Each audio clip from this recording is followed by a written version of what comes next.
Yes.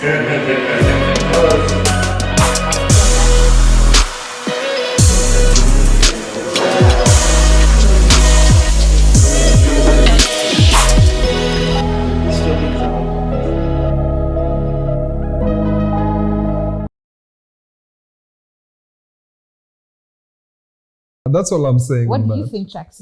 I think there's a few artists, maybe a very small percentage, who are really, really good. You know, like they can completely knock out a song perfectly by themselves, but it's not all the time. I think collaboration is very essential. Like if you can get more than one producer in that room as you're composing that track, even better. Yeah. If you can get more than one writer, even better. Those minds together, you have a higher chance of making a better record, as opposed to, you know, you and just one producer getting high on weed or lean or whatever you like, and then you do the same thing over and over again. So I that's why I'm like, I don't know why rappers, like, you just want to do one project with one producer. And when you're at it across the board, I would say everybody should pick an instrument. Mm-hmm. Yeah, absolutely. Oh yeah, I feel you. Absolutely. My advice to rappers would be to get an A&R that you can actually believe in and get ideas from, because like you said, Who is an A&R? I mean, an A&R is someone who kind of like evaluates the, you know, commercial aspects of where, you know, the art direction, the commercial, the musical direction. Yeah. So if we, you know, we could sit down and say, okay, we're gonna build an album around, you know, you growing from a boy to a man, so to speak. And so I'm gonna bring in some producers, and the samples are gonna be around that art direction, and the themes that you're gonna talk about are gonna be around that direction, and the marketing, we're gonna build it around that concept, right? So I do feel like sometimes you also need someone who can just push you in a certain direction. Or help you clarify your direction. Yeah. Because I am of the opinion that the artist always knows. Yeah. Because it's within you. The art comes from you. Yeah. So Of the course. stories are within you. Of The course. perspectives are within you. Mm-hmm. So more it's I mean, like the have A&R somebody would to help mainly you take your story and then figure out, okay, what can I do with clarify it for you. What do you this? Yeah, think, that's a Jax? better, that's a better Absolutely. And I think I agree with Jinx, and they're very essential. And that's probably one of the other things we don't have in this industry. Because think about you as an artist deciding you want to do an album, this type of album, right? Then essentially, if you have a good A&R, they basically help you piece it together, you know. So you focus more on making that album, and whatever features you want, you know, they're making sure that is happening. So you have more time again to create. Whatever producers you want to work with, and then they have their ears on ground. Direction. You know, exactly. And A&R is like an art director. So they have their ears on ground. They know what producers can do what. They know what studios are where. They introduce you to different sounds. Exactly. Yeah. So when you have such a person so it's more of contribution, you know, when you know this is the album I want to make, then someone else comes with, you know, more value. And they're like, okay, for this type of album, this is what we can look at, and this is what we can do, this is what we can speak to. Gotcha. So that basically amplifies the whole thing. Yeah. Very essential. Yeah, and I think either you pick an instrument or pick production. Yeah. Hopefully do both. Yeah. Because for me, I'm like the long view, right? Think about this thing as if you grow to be 80 years old and you started at 20, you have 60 years of this career. Are you really not going to learn the fundamental You need to. tools of you need your to be able, career? And you don't need to pick the guitar to become a guitarist. No. If you pick the guitar, understand how those chords work. One, it's definitely going to improve. One, how you approach your music, what you hear when you hear the producer make what they do. So you don't need to pick the guitar to be a guitarist, but just that understanding of at least one instrument that could literally make the foundation of how you make music. Like Anderson .Paak, just from the drums. Always the basis of how you make the songs. And you can clearly tell, like, or John Legend or Alicia from the piano. So maybe they are so good at playing it because they practice, but just that understanding of how any instrument works. I also makes you a say better anybody is going to be good if you practice. Asha would like my minimum requirement in studio when I'm with rappers is you gotta be able to engineer a session, bro. Like you gotta be able to record, move the vocals around. Like you gotta be at the very least like just be able to engineer a session, understand what's happening here, these are the vocals, these are the beats, this is how you can play with the levels, this is how I record. I can cut the vocal here, I could, at the very least. Gotcha. Yeah. Just to add on what you said, that you just become better by practicing. I Yeah, was just looking yeah. at Asha would spend a minimum 13 hours in a dance studio just to improve on his dance. Yeah. But sister, you see us, we just see the guy on stage, you're like, oh, he dances so well. Exactly. Yeah. Okay, so I want to move into a thing called collaborations, which is you've said it a few times, and it's a really big part of the music business. Yeah. So, how should we think about collaborations? What's really the purpose of a collaboration? Mm-hmm.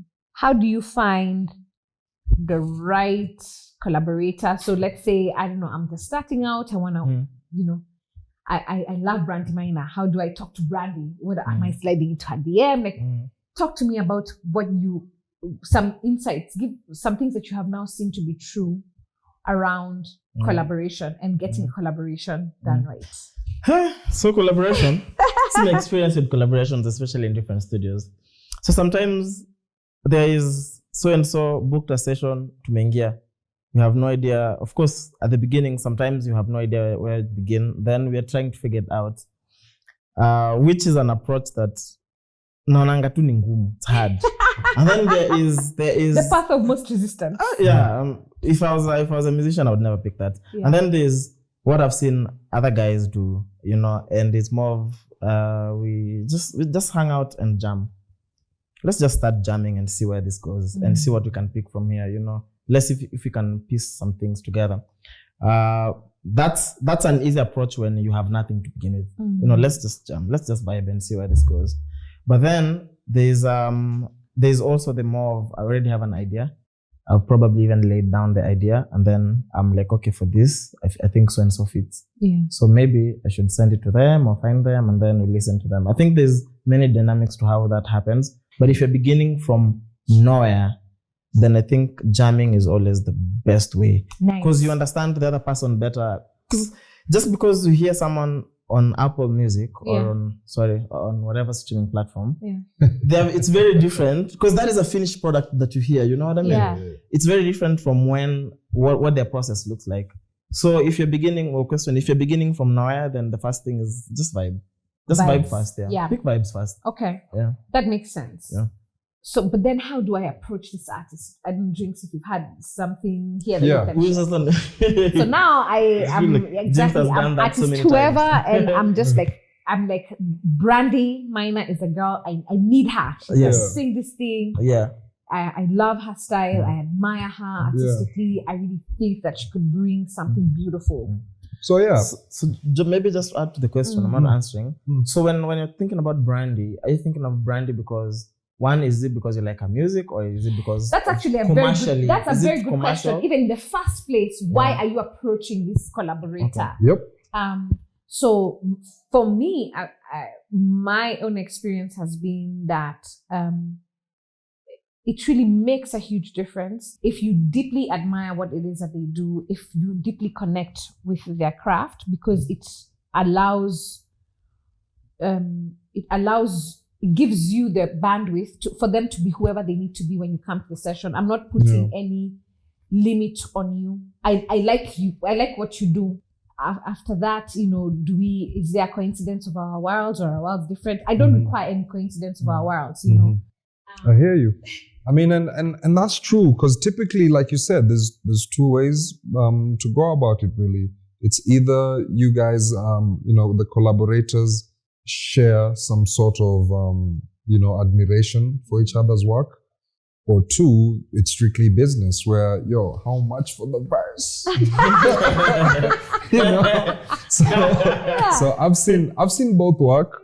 I've seen both work, but, truly magic happens when two people share some admiration for each other. That is the best way to collaborate. So if you are, you have a wish list of collaborators, and, you happen to network your way around meeting them, the best way is to just have a conversation. Like I usually, when I put artists together, I never bring it up. Like I'd say, guys, let's go for drinks. You know, not even in a studio. Let's go, if I'm looking to A&R a situation, let's go for drinks. And if we go for drinks and these people kind of hit it off, then I can bring up, oh guys, I think maybe we should hit a studio. Yeah. But if there's no real connection between the artist as people, like just, you know, I kind of like this person, you know? And then now from there, it could be like, okay, so here's my music, here's their music. I feel like that genuine connection breeds magic. But also, if you know exactly what you want, if you happen to be in the studio, you know, with the right producer, writers, and, you know, you've seen this other person's work and you know for a fact this is going to work, it doesn't hurt. Yeah. Usually it depends whether, you know, someone is in a label situation or you know, or they're independent, or even if they're independent, or what type of team they have. You know, you better have some insight towards the artist, kind of like structure, to know where to pitch, because sometimes your pitch will just, you'll never get through if you don't get the right person. Because also an artist has that person that when they bring it to them, like, yo, I think you should do this, they'll seriously consider it. Yeah. And if it's someone else, they'd be like, I'll get to it. Yeah. And you'll probably never hear from them. So I have this record. I think it's going to work for Muthoni. Who do I go to? Does she have a PA? Is the PA the right person for this? Does she have a music supervisor or director? Like who is in Muthoni's ear? Exactly. Correct. You understand? Yeah. So that's not the kind of research that needs to go into it. Okay. And again, you might need an A&R for that. Yeah. It's easier like that. Yeah. I also find there's a question of when. So if you're using collaboration as a growth strategy, because there's different uses of this thing called collaboration. Oh yeah. So sometimes we're collaborating for artistic development and vibes, like the music, and it's, you know, this beautiful thing, and you're doing it with your peers, right? So then BN and Aaron can call each other because they recognize one another as peers. There's a mutual respect there, which will be wonderful, and then the moment happens. And the bold man, right? and it's not forced, and it's not complicated, and it's like quite beautiful and powerful, and all of us can hear that. Okay, this came from somewhere, right? Yeah. But there's also the artists who are sliding into your DM. I think both our work, like King said, but I think when it comes to when you're just vibing and having a good time, then we're probably just making music that we like.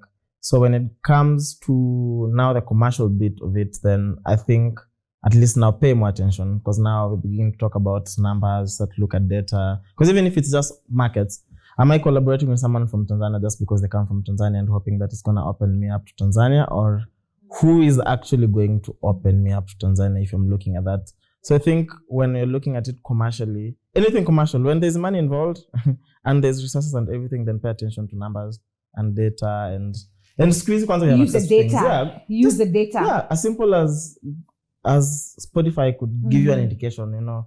So who is really listening? Where are they listening from? Exactly. And is this the right collaborator for you for that? Yeah. I think for me, a thing that's also tried and tested and true is when you're really good at the thing that you're doing, even if you're unknown, you know, and you're reaching out to this other person, is to remember that fundamentally you're reaching out to an artist. Right? Yeah. And we are able, I don't know how to say it, but like game recognizes game. So that's true. That's true. So it's not limiting that you're starting out or that you have few followers or whatever. You just have to be quite good and distinct at the thing that you do. Oh yeah. So that's a thought on collaboration. The last thought I want us to kind of just unpack together is the idea of promotion. Of artistic work. You know, as we're wrapping up this idea of growing the music side of the artist brand. Promotion. I mean, you even saw it on my face. I was like, oh my God. This is one of the most expensive and daunting. The most daunting. You know, like even just this year alone, how many projects are supposed to drop this year? But then because a lot of maybe the musicians are like, hey, okay, I still haven't gotten right how I'm going to put this out. So initially, people used to buy actual records. So I had a record or a CD and I'd take home. So I'd always have it. I could see it, I could touch it, I could play it. Anytime I needed to listen to it, I had to touch it. Yeah. So I saw it. Now, I may not even have anything to carry home. So I just have a song on streaming that I play, and then tomorrow I have 10 albums that just came out. I need to listen. Yeah. Here we have some things to say. Promotion, wow. I usually feel like, first of all, you have to make your rollout memorable from the moment you announce that there is a project. I mean, because that anticipation is so important for someone to give you the time to listen to that whole thing. Because that's a real currency, right? Attention. Yeah, it's attention. It's attention. So if you can breed that anticipation, and then on release day, I know for a fact, release day, I know midnight, as soon as this thing drops, I'm dropping everything, I'm listening to this project because of how this anticipation has been built. Yes, my attention is locked in. It's locked in on this. So that's very important when you're working on your rollout. And that could be, social media, out of home, other content ideas that you can do around breeding that interest in what concept it is and who's on it and, what's this new idea, what's the big idea, what experience is following this. Those are the kind of things that can have the consumer be like, okay, on release day, I definitely have an hour free. I'm listening to this project. That's one. I also feel like now to retain users, that sustenance promotion. Now that's where it gets really expensive. I feel like, because consumer habits have really changed. And like you mentioned, there's plenty of albums dropping and they're all on the same platform. We're all on our phones on streaming. So, you're getting notifications of new projects. So how do you keep people coming back to the project? And how do you even get new people who didn't even catch it when, yes. Yeah. How do you bring them back? So one of the main things that's now helping guys acquire new listeners is playlists, and playlists they have taken away from, people experiencing the album as in sequence. Definitely has. But shout out to Adele, because shuffle is no longer a thing on Spotify. Because that was definitely also a reason why consumer habits switched. So, but playlists are so important in this day and age. They are, they're BBC, they're Power 105, they're the tastemakers. It's the playlist. So landing on the right playlist, whether user generated or from the editorial team or these DSPs, is just as important as getting a premiere on a TV or a radio station. Which actually brings me to the next question I wanted to ask here. In this landscape that we're existing in, actually, who is the media? Oh, yeah. Because previously we knew that the media was this radio station and then this newspaper, right? And these are the people, and then this magazine, right? And these are the places I need to go. Yeah. But now it's like, hey, content creators are strong media. Oh, yeah. Because media is anybody who is sitting with the audience. Oh, yeah. I think media is everyone nowadays. Everyone is media because everyone speaks to different people. I could be in a WhatsApp group, as simple as me being in a WhatsApp group and I can share something. That is media. I can tweet about it. So that it comes to the point where now we profile or we categorize different media channels, and then we decide now for this type of media, this is what we should do. But media is everyone. Everyone can tweet your song now. Yeah. Having that targeted audience, when you have your art direction is so important, and all your strategies mainly going towards your targeted audience. So if you're going for the 18 to 35, whether it's predominantly male or female skewed, then your promo decisions should be based around their interests. Like I've seen guys who, want to get on a platform just because the platform is big, but maybe your music doesn't communicate well with this platform. Yeah, understand? Yeah, your people are not here. So we might put you here and it will be, it's a moment, but what's the conversion? Correct. Understand? So it's also important to look at conversion rates on your promo engagements and say, okay, if my demo, this is my demo, what are my demo doing? Are they on Twitter? What time are they on Twitter? Because different demos are on Twitter at different times. What kind of content do they engage with on Instagram? Is it visual content? Is it commentary, or is it more music? So also those kind of decisions are made based off demographic, and you brought up a very key consideration when you're doing promo, which is specifically, especially in this age of digital media, where you could literally, put in money to target a specific group, even to their age, to their interest, everything. It's so important. Land your audience. To land your specific audience. And even when he was talking about playlisting and the different DSPs, then you start to realize that there's actual science behind how these things work. Yeah. So there's these algorithms that are created, and what they essentially do is they arrange things and then they send back data to whoever is on the back end. Yep.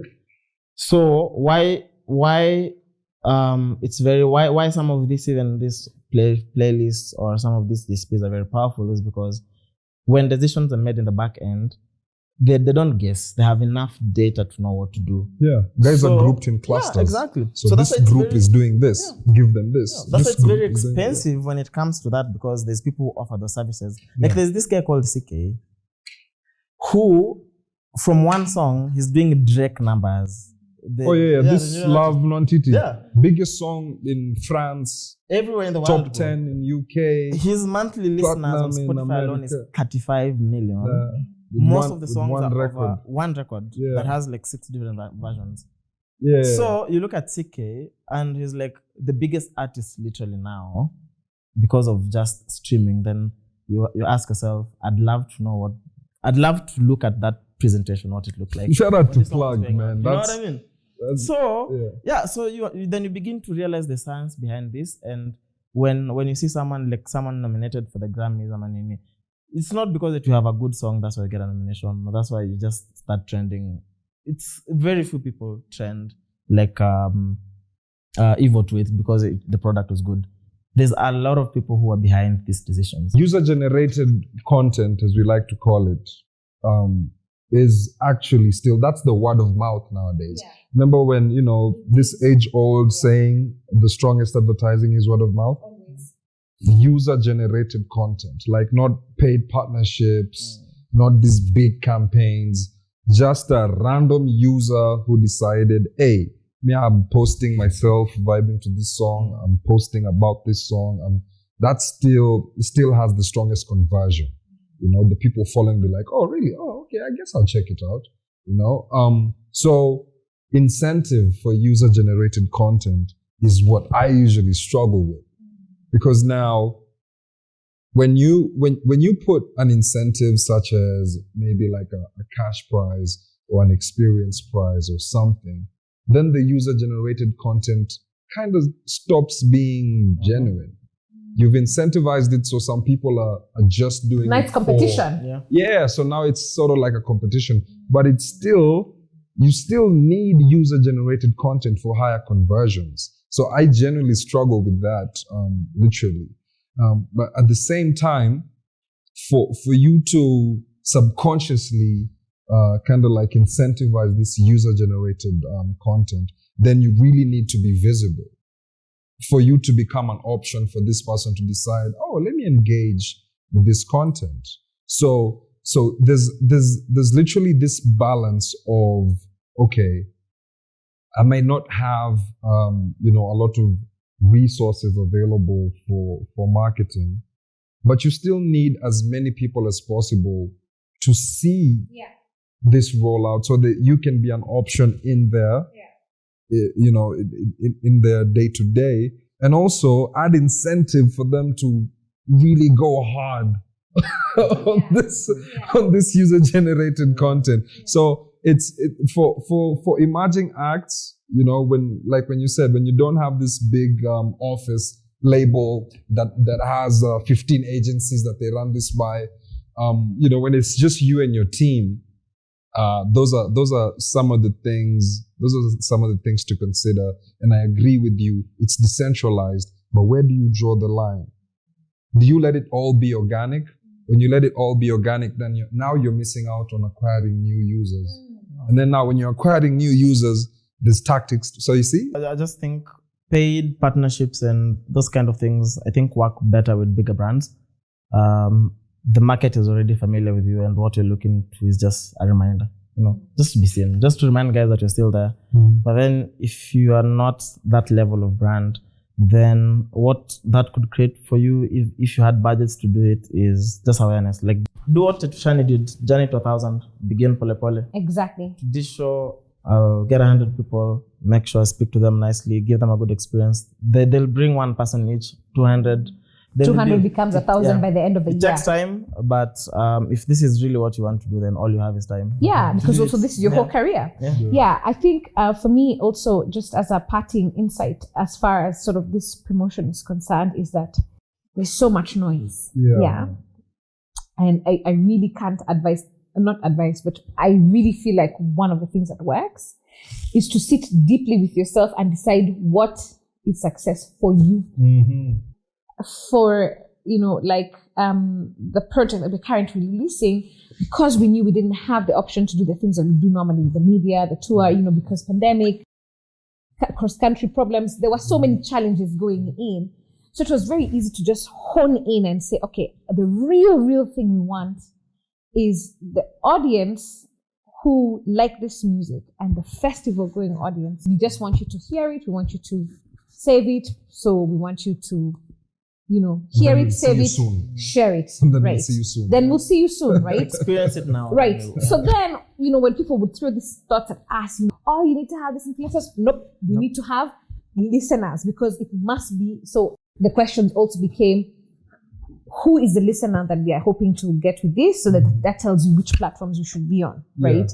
So we know that it's like the person who's listening to festival stuff. So we already have a network of music festivals that we can use to seed our information to their audiences. So we're like, all right, these are the right people who should be talking on our behalf, right? Then we also knew that there's a very Afro-diasporic element. So who are the Black people who we haven't considered before? Even the question of who is your media, right? So then do I really need to go on a media run? Or do I need this specific person, this specific audience to speak on my behalf, right? So these things they funnel. They funneled the thinking, and time will tell whether we were really successful. But the thing that came with it is a lot of ease. So you're not running around trying to do like 10 different things. You really aren't. You're doing like some very focused, very targeted things. I agree. Because you've already decided at the beginning what success looks like for you as far as promotion is concerned. We really had a deep conversation about who is media. Right? So do I really need to be going into a room to do this media interview thing? Or do I need like 10 playlisters?